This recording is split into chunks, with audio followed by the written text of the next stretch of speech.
for the local station and your official Jaguar station. A dubious distinction. The Jaguars have the second worst record in franchise history. They match it. Team blew a 17-point lead against the Indianapolis Colts in the season finale. Game was tied with just a minute 33 left when the Colts scored. And now the focus is on the future. The big question is, who will be the new head coach? Monday morning quarterback Mark Brunell back here on the morning show. Happy New Year. Good to have you here. New Year. The big question, let's not even talk about the game. Okay, good. They weren't in control. Are they? They are in control of the coach's search. Absolutely. Big decision.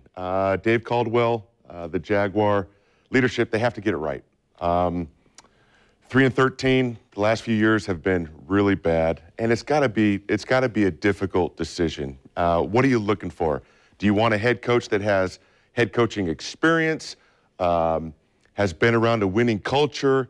Do you want a young up-and-comer, a guy who's a hot coordinator right now? It's a tough call, but whatever they're looking for, whatever parameters those are, we just hope they get it right, that they find the right guy to get this thing back on track. I know that TC's name was floated. If it was going to be Tom Coughlin, do you think they would have made it official by now? You would think that Tom's name got a lot of traction in the last couple of weeks, but it seems, Bruce, like it's died down. He had an interview. It probably went well. He probably didn't have to say much. All he had to say was, hey, look at my record. Look what I've done. He's won 2 Super Bowls. I mean, everyone here locally knows what kind of coach he is, what kind of person he is. He has ties to the community, a proven winner.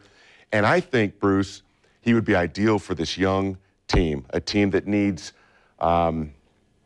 discipline, accountability, hard work. He knows how to put together a winning football program. He did it for us in the early years in 95 and 96. So I think he would be great, but it does seem to have quieted as far as his name is concerned. Another name that's bandied about, Josh McDaniels, the offensive coordinator in New England, former head coach of the Broncos. What do you think about that as a choice? You know, he coached Tom Brady, so he knows what it's supposed to look like, Bruce. He's been around the best quarterback to ever play the game. That's a good thing. That could be a bad thing, a negative thing. He's been a head coach before for Denver. It didn't quite work out. In his second year in Denver, he was 3-9 and got fired after 12 games. So his name's always going to be on the list. Out of all the teams in the NFL, Josh McDaniels' name is going to be thrown out there.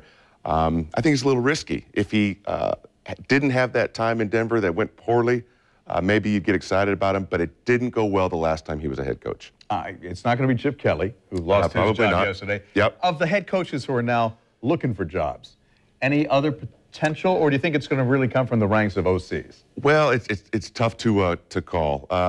The name that I like is Sean Payton, the head coach of the New Orleans Saints. Now, he's under contract. He's with the Saints right now. It would involve a trade. Sean was my coach for 2 years in New Orleans. He's a Bill Parcells guy. He's only 53 years old. He's won a Super Bowl. Now, he's had a pretty good quarterback, too, in Drew Brees. But his name is really connected right now with L.A. That seems to be the hot thing right now, but who knows? Who knows what's going to happen there. I like Sean Payton. It would take a lot to get him. We'd have to give away a lot to get him. But he's a young guy, an offensive guy. I think he'd work well with Blake Bortles. I think he would be a guy that can turn Blake Bortles around. And, Bruce, I think you'd agree, we all would agree, that that's pretty important right now. So you think Bortles is fixable? I do think Bortles is fixable. My concern is him having to learn another system. I think that would be his 4th in as many years. That's tough for a young quarterback to learn a new system. I think we need to help him out with as far as the people around him, better offensive line, add a couple guys that can shore up that protection. And we have to find a way to establish the run game. And you do that by getting some better offensive linemen and maybe finding a running back that can carry the load. Our guys were okay this year, but we need to improve. When you can run the football, it takes a lot of pressure off you as a quarterback, and that's what we need to do for Blake Bortles. Really good weapons on the outside, some good young receivers. Marquise Lee at the top of the list for me, Allen Robinson. Blake, we've seen it before. We know he can play at a high level. We just got to get him to do that consistently. Offensive-minded head coach, help that offense line, get that running game going, and I think the kid will be fine. Mark, always a pleasure. You can read Mark's Monday morning quarterback column right now on newsforjax.com. And again, the basic tenor of it is, forget about the game. I'm tired of talking about it. Don't want to talk about it anymore. Let's look toward the future. And tonight, join us for Jaguars All Access. Sam, live from Mellow Mushroom in Avondale, starts at 7 o'clock.